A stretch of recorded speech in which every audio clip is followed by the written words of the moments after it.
It's the Mason Williams special on the Paul Leslie Hour, featuring an interview with guitarist, composer, and writer Mason Williams, along with musical selections. We're going to play an excerpt, by permission, of Mason Williams' song Destinations of the Sun. This is one of his Caribbean samba songs, originally recorded in 1992. And then we'll have Mason Williams out for our full interview.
The Paul Leslie Hour, helping people tell their stories. And now, your host, Paul Leslie. Hey, it's me. Thank you so much, ladies and gentlemen, for joining us here on the Paul Leslie Hour. On this episode, we have a very, very interesting person. Mason Williams is joining us. He is internationally famed as a composer, guitarist, and recording artist. His iconic hit instrumental song, Classical Gas, remains one of the most well-known and beloved instrumental songs in history. Also a television writer, one of the creative brains behind the Smothers Brothers Comedy Hour, Mason Williams is also a published author of poems and prose, a conceptual artist, and that's just the tip of the iceberg. Mason Williams, thank you so much for joining us. My pleasure, Paul. Great to be talking to you and to your listeners. It's an honor. All right. So we listed all of these different things that you have done and you continue to do, and it makes me wonder, do you have an overall driving force in terms of your creative spirit? What gets you to want to make things? Let's see. I was always, I guess the roots of this goes back to my father and I. When I was in grade school, my father and I used to create things together. We made kites. We did braiding. We did built model airplanes and ships and did wood carving and wood burning. And so he instilled to me this idea that being creative was an expression of who you are and sort of a way to share your interest with other people. And my friend Ed Ruscha I met him in 1947. He went on to become a very famous artist, and he was really impressed with all those things I did with my father, and that was kind of the beginning of a lifelong relationship I've had with him. So I would say that, for parents and brothers and sisters, encourage your members of your family to be creative because it's a great relationship to have with friends and family. Can you recall your earlier musical loves? Yeah, let's see. When you're growing up, you listened to the radio. There wasn't TV to speak of back in the late 40s. And so you were listening to the radio, and I would say that as a kid, you kind of liked the goofy songs like the Woody Woodpecker song. Ha ha ha ha, that's the Woody Woodpecker song. And I remember one in particular was the Sow song. That was pretty goofy. And I remember liking a song called the Cow Cow Boogie that one was really great. Oh, I remember the first song I sort of fell in love with was a song called Amor. I had an aunt. This was when I lived in Abilene, Texas. I was like 5 or 6 years old, something like that. And this aunt, my mother's sister, Lena was her name, she listened to music all day long. And back in those days, it was 33s, and I don't even know, 45. I think they were 33 LPs. And she listened to sort of music all day long, and this was in her room, and she would dance around and do things and listen to music. And there was also a record player in the living room, and she left a record on it one day, and I had watched her turn it on and put the needle carefully on the record. And when she was gone, I turned it on and put the needle on the record, and it was a song called Amor. Amor, amor, my love.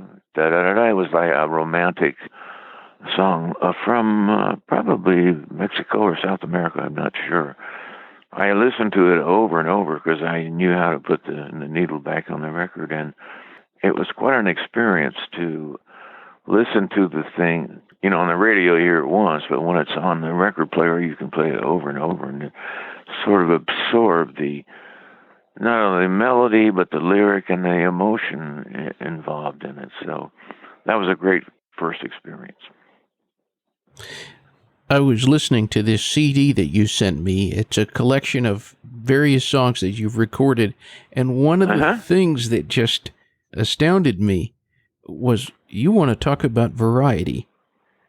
Oh, yeah, I was always really interested in lots of stuff, and it was broad in the very beginning when you're listening, but later on I kind of focused on instrumental music because of classical gas. But with all of the different types of music that you have pursued, would it be possible to say what genre would be the closest to your heart? I would say I don't think of myself as being very good about writing pop songs, pop lyrics. The best pop song that I've written was the one I wrote for my artist friend Ed Ruscha called Eddie, I'm Ready for Love.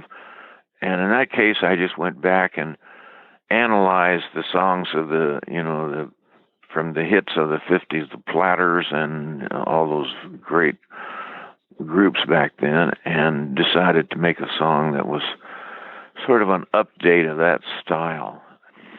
So one of the things that I recall is that there were a lot more instrumental hits back in the 50s than there are now. In fact, I would say that instrumental hits are a thing of the past. Classical gas was kind of the tail end of that whole idea. There were a lot of them back then. Love is Blue and some others as well. Grazing in the Grass, and there were others as well. But now I don't believe that instrumental hits are a part of the contemporary mix. It's all songs. So I was, like I say, was fortunate to be on the tail end of interest in that. Why do you suppose that is the case? Because I would have to agree with you. You don't hear of as many instrumental songs being released today.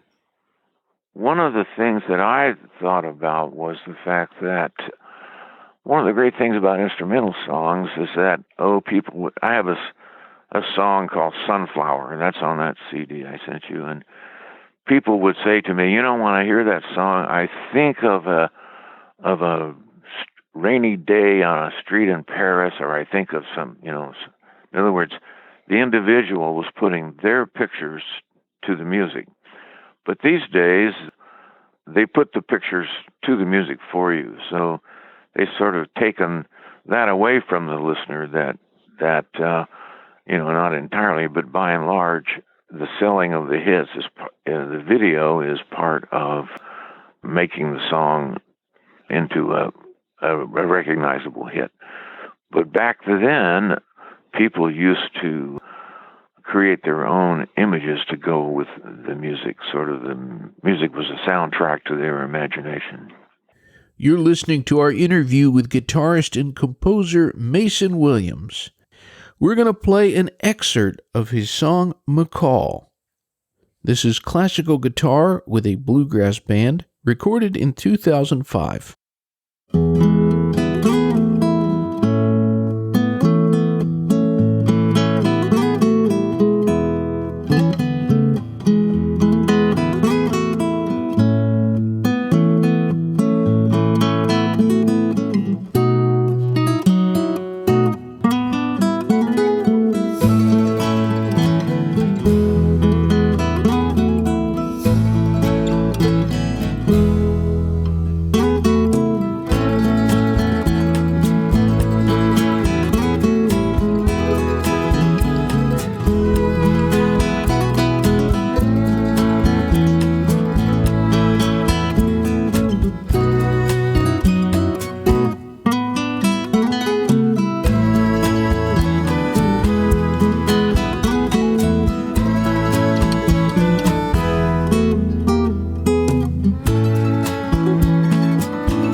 It's kind of interesting that we're talking today because it was just the other day. The actress, Patricia Arquette, she wrote on Twitter, she asked all of her followers, she said, what is your favorite instrumental song? And there were probably, I would guess there was a couple thousand responses, but Classical Gas came up again and again. It was that and Sleepwalk, but I would say Classical Gas was number one. Are you surprised by the success of that song? Well, I mean, you never know what's really going to happen, but it just caught the people's imagination. Oh, there are a lot of reasons for it. The energy level was really great, and one of the things that I have heard from fans was that they like to orchestrate their own creative endeavors or their own moments by listening to it. So it had a way of being a soundtrack for individual achievements, I guess you'd say. So I think that's one of the things that contributed to the success was that it also got a lot of airplay from all over the country. And back in those days, the DJs could program their own shows and took delight in putting on what they liked. And I don't know if that's true anymore. It seems like that a lot of shows are pre-programmed from somewhere else, and the DJ is just kind of playing the song list that they are sent. So it was a more creative for the individual DJ back in those days, and Oh, classical gas started, I think it was some DJ, and I can't remember exactly where it was. It might have been down south, but they were all listening to each other and what they were playing. And so DJs from different parts of the country picked it up. And back then, a DJ, I remember somebody told me that he would play classical gas at least once every hour for all the time he was on the air. And so if somebody really liked something, they could really help promote it through airplay. Now we are going to play a portion of one of the most famous instrumental songs of all time, recorded and composed by Mason Williams. Here is Classical Gas.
I remember one time I was watching a warm-up, kind of like a sound check, for Peter Mayer, who is mostly known for being the guitarist for Jimmy Buffett.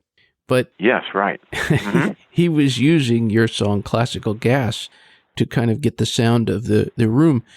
And his concert was great, but I have to say it was really cool, the take that he did on Classical Gas. I would like to know from you, who do you think has done the best interpretation of something that you've written, not just limited to Classical Gas? Oh, boy. I've got about 300 or 400 recordings of Classical Gas that I know of, and they're all really unique in their... that's one of the things that Duke Ellington... I was reading about something, and he said, whatever you do, you've got to make it your own. So that means that you've got to take the tune, but also add things to it or play it in certain ways that reflect what your interests are. And so I think all of these various versions of it, people have done that. And I used to send out emails about different versions of it that I'd hear from people. And I have, like I say, I have at least 300 versions of it on a hard drive that I have. And it's international. I mean, Christopher Parkening, a classical player, said he plays all over the world, and he said he's never been anywhere in the world that somebody didn't ask him if he knew how to play Classical Gas. Where he doesn't, it's not really part of his repertoire. He's real classical, but he can play it, believe me. And So I think it was the radio just went everywhere, and also now the video's going everywhere, and there are a lot of videos of people playing my tune. Tommy Emmanuel is a big proponent of classical gas, and he plays it in his concerts, and he's very great about sending me versions of it that he does. And boy, I'd have to a list of 300 people. That'd take some time to go through all that, but oh, it's been, it's harp, it's piano, it's bagpipes, it's everything you can think of. And so I think that's the thing that I really like is the fact that it inspired them to make it their own. They stay true to the composition, but they have their little devices compositionally that they use, and they're all quite different. And like I say, I have a collection of all these things, and it would be, there's all kinds of styles there. It's South American, it's Mexican, it's lots of people from England and France and Switzerland, you name it. It's all over the world, and so that's a real compliment that people have made it their own and put their cultural influences into their versions of it. At the beginning of the interview, I was listing some of the things that you have done, and I didn't go into all of them, but one of them that I think is pretty interesting is you were also a stand-up comedian. Oh, no, not really. I didn't really do stand-up comedy. What I did is you had to have humor in your show, and as a folk singer, that's one of the first things that you learn. When I first started performing, I was playing folk music, and folk music back, and this was in the 58, 59, and 60s, that's back there. What people would do is they'd go over to somebody's house, and they'd kind of sit around in a circle, and they would, somebody would sing a song, and then the next guy next to him would play something on the banjo or sing a song and play guitar, or maybe dulcimer, different instruments. And the first club I played in was a club called the Gourd in Oklahoma City. And what we sort of did was just put what was a living room on stage, and we kind of, there'd be 5 or 6 people on stage, and somebody would do something, and the next guy sitting next to us would, or girl, the guy or girl next to us would do something, and kind of pass it around like that. But we had one guy that came to play with us who was an actor, and he was more of a showbiz-oriented person, and he kept insisting that in order to have a great, his name was Johnny Horton, not the famous country singer Johnny Horton, but he was part of the band at the Gourd, and he played banjo and guitar. But he insisted that in order to be commercial, you've got to have an act. And so we would develop patter to introduce songs, and patter was a place where you could explore being funny. You'd write funny intros to songs, or you'd have funny bits and I would say that was the beginning of writing comedy, was writing comedy to be part of your act on stage. What would you say brings a laugh from you? What kind of things crack you up? Boy.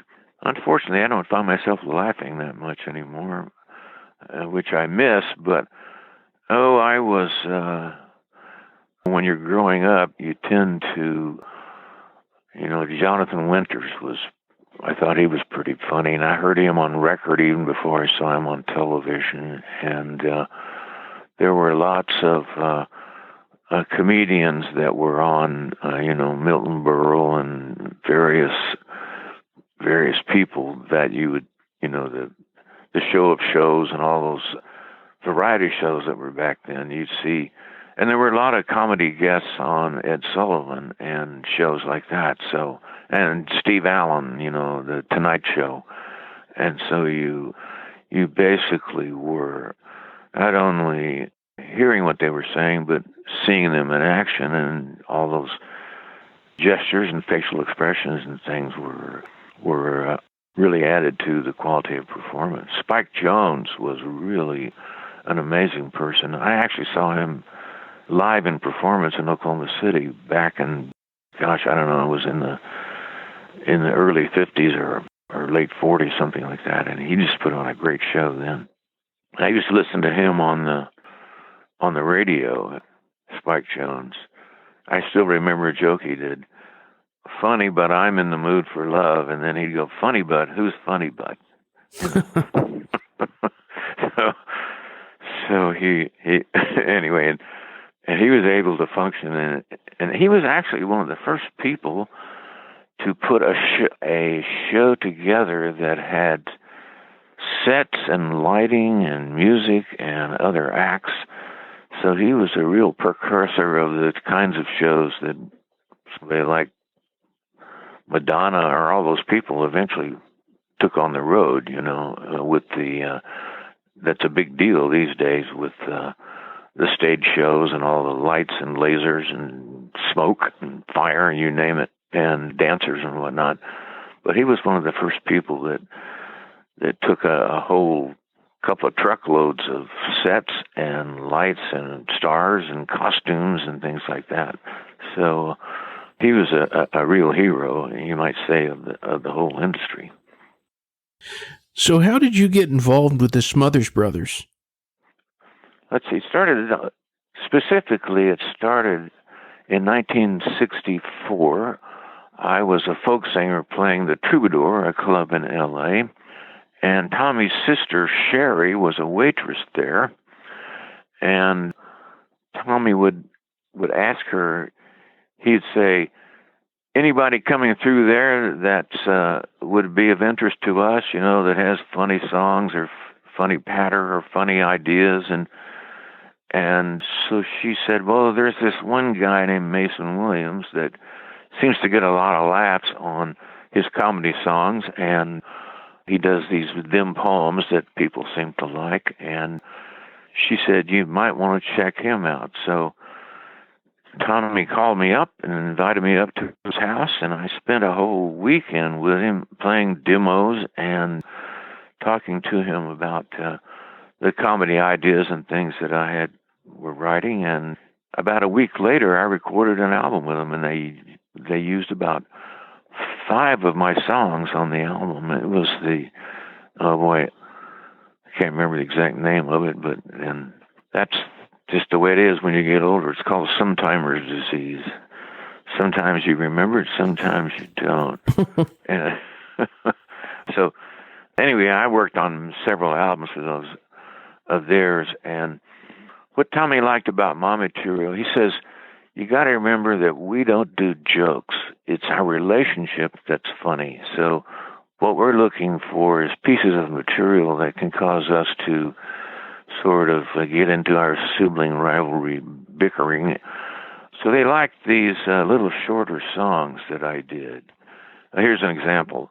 Isn't life beautiful? Isn't life gay? Isn't life the perfect thing to pass the time away? So singing that little song, and then Tommy went off on a sort of a take on the meaning of life and things like that. And he liked these little short songs, and I wrote a bunch of them, and they worked well for them in their show, and they also worked well for them on TV because they weren't too long, and basically they would start a whole dialogue between Tom and Dick. I should interject something that I've realized over the years about Tom and Dick. They were a duo, a comedy duo, and the original comedy people were individuals who were funny, and most of the humor evolved around the individual slipping on the ice or stepping on a rake or bumping into something and falling down and whatnot. And that was the Charlie Chaplin, all that. That was the individual. But later became Laurel and Hardy, and they became a team. And Laurel and Hardy started this idea. There's a smart one and kind of a simpleton, or not exactly a dumb one, but someone who's, and that was a little bit the relationship of Tom and Dick, is that Tommy was the funny one and Dick was the straight man. My take on them was, that went on to be an important aspect of every duo on TV, whether it was Sonny and Cher. Cher was a smart one, Sonny was sort of left of center, and Captain and Tennille, they were like that. And I don't know if there's any duos on television anymore. I can't say that I see variety on television anymore. But I think the best take I had on the Smothers Brothers, and this would apply to other people as well, is that their show was a magic act. And the thing about a magic act, it has two elements. It has the magic or the illusion, and it has the magician.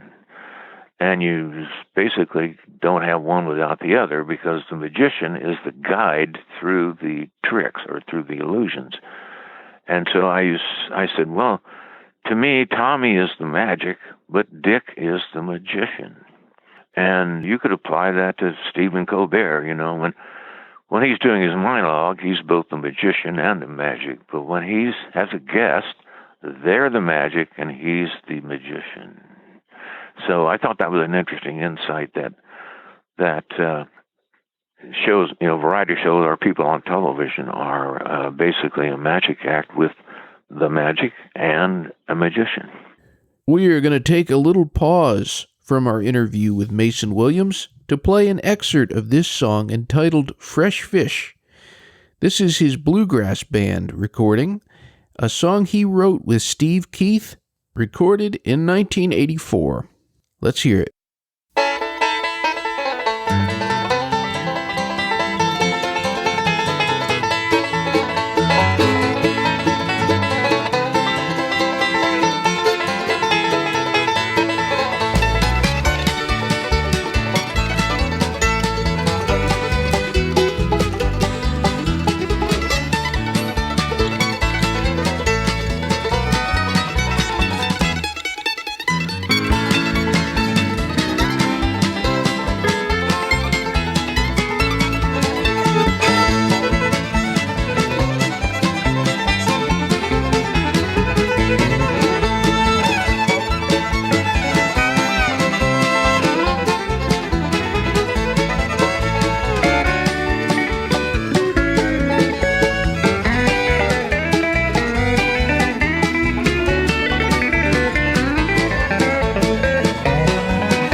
Was the Smothers Brothers Comedy Hour, was that where you encountered Steve Martin? Yes. Steve and I used to play shows together in L.A. The Troubadour was one. The Ice House was a big one. And one of the things that I had the unique opportunity to do is that I was good friends with Russ Giguere, who became a member of the association. But in the early days, he was the light man at the Ice House. And I would sit in the light. I'd go out there every night and stay the whole night. And at least, 4 or 5, maybe 6 nights a week. And I'd sit in the booth and watch the acts from the booth. And you couldn't talk to him because he's busy with the light cues. And so I would watch somebody like Steve Martin perform, 10 times a week. And at that point, you began to, in the very beginning, you're laughing at their jokes, but then you began to sort of analyze what they're up to. At one point, when the Smothers Brothers Comedy Hour started, Tommy Smothers came to me and he said, who would you like, of all the people you've seen perform and whatnot, who would you like to hire as a writer for the show?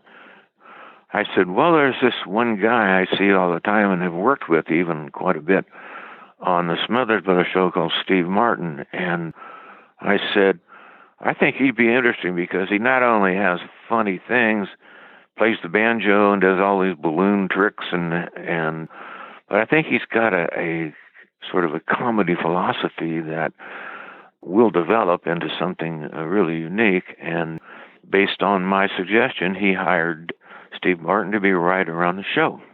So that was and Steve is really gracious about remembering to other people about this when he does interviews. he mentions the fact that I was important to his early career, and it was really important for him because not only did he learn to write for other people, but for himself as well. And a variety show is quite an education because you basically have to size up who you're writing for and become them. You have to think from their perspective. In other words, you can't just interject your own sense of humor into, I mean, you sort of do, but you basically have to analyze who they are and try to create material that would come from them. I remember Jack Benny sitting down with me for about 2 hours once talking to me about a piece I'd written for him, and he was telling me where I'd hit the mark and where I didn't, and it sort of helped me understand how you get into the perspective of who you're writing for. And all those people that you worked with, it was quite an education. You learned not only about how to write comedy, but what were individuals' perspectives on the music they played, and there was the dancing.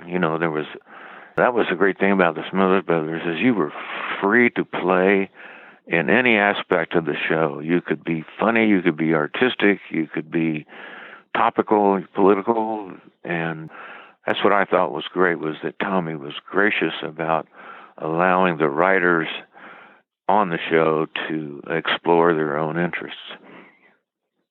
Do you think that television has declined in quality? Oh boy, I have a whole thing on television. It just changed a lot, and I wrote a whole book about television.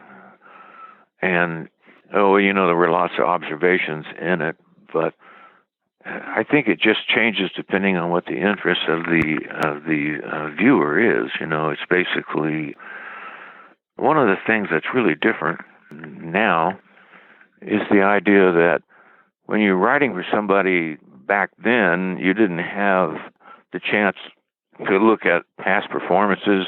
Because of the internet, you can look at old movies, you can look at shows they've done, so you get a broader education about the kind of things they do. So it'd be, in one sense, easier to write for people today because of the internet and the ability that you can look at shows, or movies that they've done. And back then, you were basically just having to read what you were getting about people's careers. And so variety would be much better now than because of the influx of the videos and television, the YouTube and all these various things together.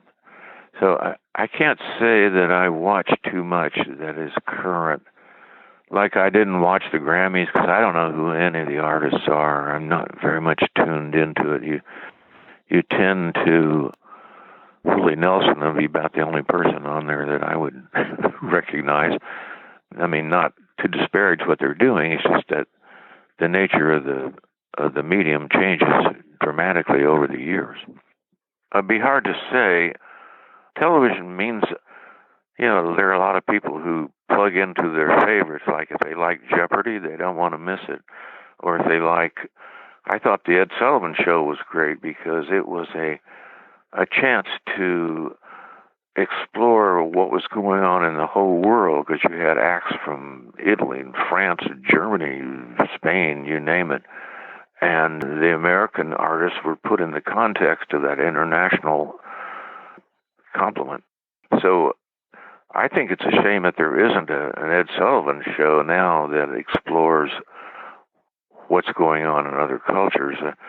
I think other cultures know more about what's going on in the United States than we do in theirs. And so I think that was a great thing for the Ed Sullivan Show, is that it was a real broad reporter's perspective on the entertainment industry. Interesting. Yeah, I would have to agree with you there. I wanted to know about your living in Oregon. What brought you out to that part of the country? Let's see. I guess I grew up, I was actually raised in Texas and Oklahoma. I would say you don't remember too much about your really early years, and those are the ones in Texas. Fortunately, there's a few photos of me in a front or backyard that I go, oh yeah. But, you don't remember.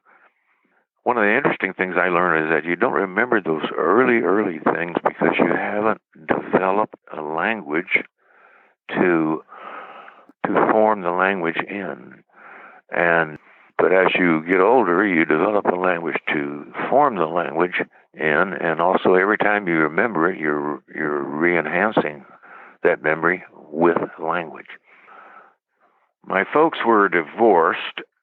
Like I say, my father and my mother. My mother lived in Texas. My father moved to, like I say, I grew up in Texas, but my father moved to Oklahoma City in 1947. So I was 8 years old, and my mother came out to Oregon at that same time, and this was like the fourth grade, and so I spent the next couple of years in Oregon with my mother and my stepfather, and I would have to say that I benefited from having two completely different places, but two completely different inspirations. My mother was very creative. She was always painting and doing sewing and doing Ming trees, they were called, and we did some pottery together, and so she inspired me to be creative, and my father had a great work ethic, so he always said, whatever you're going to do, you got to work hard at it, and I think I benefited from those two perspectives. And the other thing about Oklahoma City is that it was a big city, and so you had those influences, but in Oregon, I actually lived in the woods, and so I had nature really as my best friend, you might say, and I think those two influences helped me through my creative life. And in about 1970, somewhere in there, 71, I decided to give up on Hollywood and move back to Oregon. And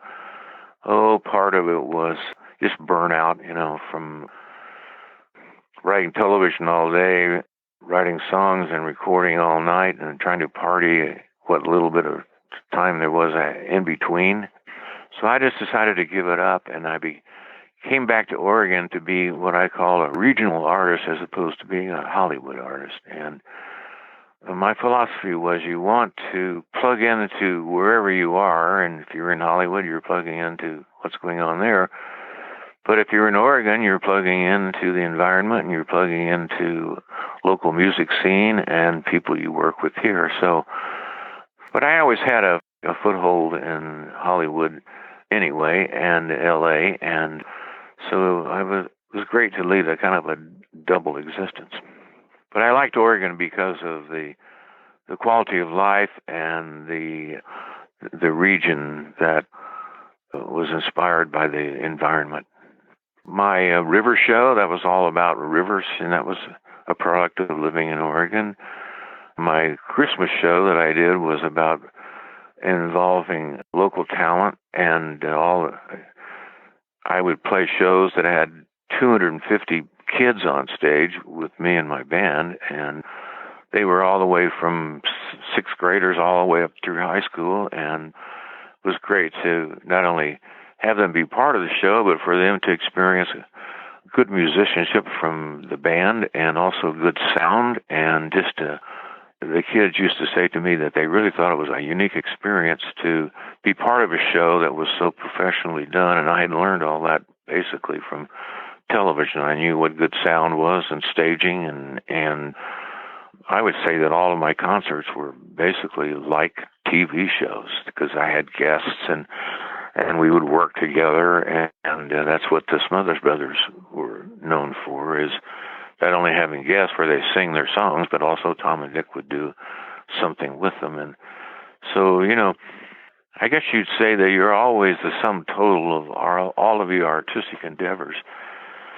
So the fact that I wrote television had an impact on my concerts, and I would say that since I wrote books and art, that had an impact on my television. Since I played music, that had a lot to do with, I developed a lot of music for the Smothers Brothers, and if there were parodies to write, my friend Alan Bly and my partner, we usually wrote the parodies, and so it was, I guess, it was a unique opportunity to explore the creative influences of all these different people and all these various types of things to do. I even could suggest dance number concepts if I wanted to, or videos. I had one of the earliest videos of all time on the show. It was, people can watch it on YouTube. It's called 3,000 Years of Art. And one of the things I used to do was I would go to sort of avant-garde film festivals that were at arty film houses there in L.A. Ed Ruscha and I would go to these, and I remember seeing this one film where it had 2,500 images in 3 minutes, and that was like 12 a second. So you saw all these images, and so it's always bringing things from traveling around L.A. and seeing art things and avant-garde movie houses and movies from Europe and whatnot. And Tommy used to call me the Great Gleaner because I was always traveling around L.A. gleaning things from clubs and movies and performances of all kinds and talking him into bringing them to the show. Interesting. Maybe this is a good place to insert this. There's this book that you sent me of basically all the different projects that you've done. And one of the very interesting things is the sunflower. Sunflower, yeah. Well, that was my friend Ed Ruscha, who's a very famous artist, and for your listeners, they could look him up on the internet, I'm sure. And there was just a big article about him in the LA Times. We've stayed in touch since the very beginning. He was doing art projects, and I decided to do some art projects myself just because he made it seem like it was fun to do and challenging to do. And so I decided that, well, I'm going to draw a sunflower, and I'm going to use the real sun as the blossom and have a skywriter draw a stem and leaves connecting it to the earth. And so I actually did this. I actually went out into the desert, sort of, I guess you would say, northeast of L.A., Apple Valley, I think that was the area out there, and did a lot of research on it. And I hired the skywriter that I hired was the guy that invented skywriter some 60 years earlier than that. He thought that he had retired, but this intrigued him enough that he was willing to come out of retirement and do this. And so he hired a guy that was a World War II pilot, and the guy showed up in his helmet and leather jacket and silk scarf and took off, and we did the sunflower. And you had to do things at a time before the wind came up, because the early morning was the less time, because as soon as you have the cold air and the warm air mixing, that's when you start to get breezes, because the cold air starts to go under the warm air, and that's when you have movement. So I did it real early in the mornings to avoid the wind blowing the whole thing away. It still only lasted about 40 seconds, and I spent my entire life savings on about $5,000 on it, and so I went broke doing my first project, but I never got a film of it because I didn't realize you couldn't photograph the sun without the right kind of filters. So, but I did get that photograph from a guy at CBS who came out. He was intrigued by it, and he photographed that picture. And so that's I did write that one song, Sunflower, about it. That's on the CD I sent you. And my other big project was the life-size picture of a Greyhound bus. It was 36 feet long and 11 feet high, and it was part of a show at the Museum of Modern Art in New York City, and all these were influenced by my friend Ed Ruscha, and he just, made it seem like being creative was just part of your natural lifestyle. And I did a bunch of books just because of his influence. I don't know how many. It was like 16 or something like that, different books. And there were other books, too, that were music books. And so always inspired by the works that your friends do, and I was fortunate to be around Ed and all kinds of other really great artists there in L.A.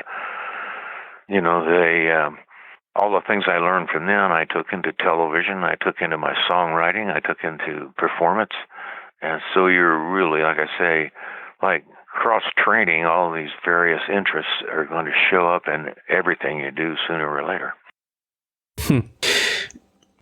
It's interesting, the sunflower thing, you gained some things from that. You got the song, as you mentioned, and you got the photograph, but, it was your entire life savings that you put into that. Yeah. Well, that's just the way it was, and boy, I didn't have a lot of, this was done in 1967, and I just started writing for the Smothers Brothers, and so it picked up right after that, so I didn't suffer too long for it, but I had to hire a cameraman and the skywriter and all these various people, so it took everything that I had saved up, but I started getting well right after that, so it wasn't that big a disaster. But anyway, you always wanted to spend everything you had on what you were most interested in doing next. Well, on that note, with all the different things that you have accomplished, with all the different things that you've created, what would you say you're the most proud of? Oh, I would say it's the fact that people embraced classical gas and my other compositions. Classical gas was unique, really, in that I've had so many people tell me that it was classical gas that inspired them to learn to play fingerstyle guitar, and like I say, people orchestrated their own lives with it. But I would say that is the thing I'm most proud of, is that it inspired them to take up the guitar, and in the process of learning classical gas, they of course learn all this other great music written for the guitar, whether it's pop or classical. Or I didn't think of myself as being a blues player, because I was more interested in folk and classical, and I used to call classical gas a pop classical hybrid, because it was sort of made out of those interests. It was I used to say, well, if Mozart and Beethoven were around, they'd be writing for the radio. And just so I thought, well, why not? You learn so much from those classic composers that I studied in music school. One of the other things I thought was interesting was that I remember reading that Beethoven had rewritten his first symphony about 100 times, and he remarked that, well, when you're young, you have great ideas, but you don't really know how to develop them as well yet. So as he got older, he knew how to take these themes he'd created and make more out of them. And so I thought, well, boy, there's nothing wrong with rewriting things as you improve in terms of your chops, I guess you'd say, as a composer. I never rewrote classical gas. I just thought it was okay the way it was originally. But I have a lot of other songs that I did that with, and that's because you actually get better about how to develop them, and compositional elements and arrangement concepts. We're going to play a little bit of that song, Sunflower, that Mason Williams was discussing earlier, that was inspired by a very grand idea and a dream that he lived. I hope you enjoy. This is quite a melody that Mason wrote.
Well, Mason Williams, I thank you so much for giving us this interview.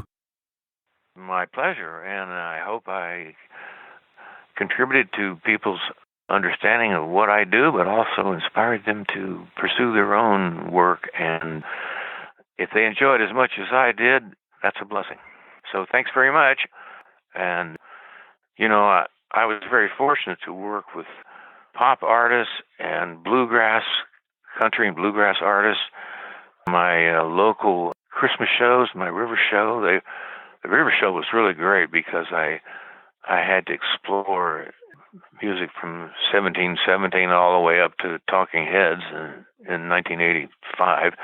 And so I learned so much from that show just about history and arranging and being outside of yourself and just embracing this whole dimension of all those songs written about rivers. Every composer, every writer, every painter has done some work about the river somewhere. Okay. All right. And all the listeners, they can check out masonwilliams-online.com, masonwilliams-online.com. Right. And I've got a few things on YouTube, not too many, but they can check those out as well. Well, Mason Williams, thank you very much, and I wish you a wonderful day. All right. Thanks. I've enjoyed it. Bye-bye. Bye-bye. If you want to support the mission of the Paul Leslie Hour, you can do so. Just go to patreon.com/the Paul Leslie Hour. I will send you all on your way with a song composed and performed by Mason Williams, our special guest. This is Saturday Night at the World. I hope you enjoyed this show. Until next time.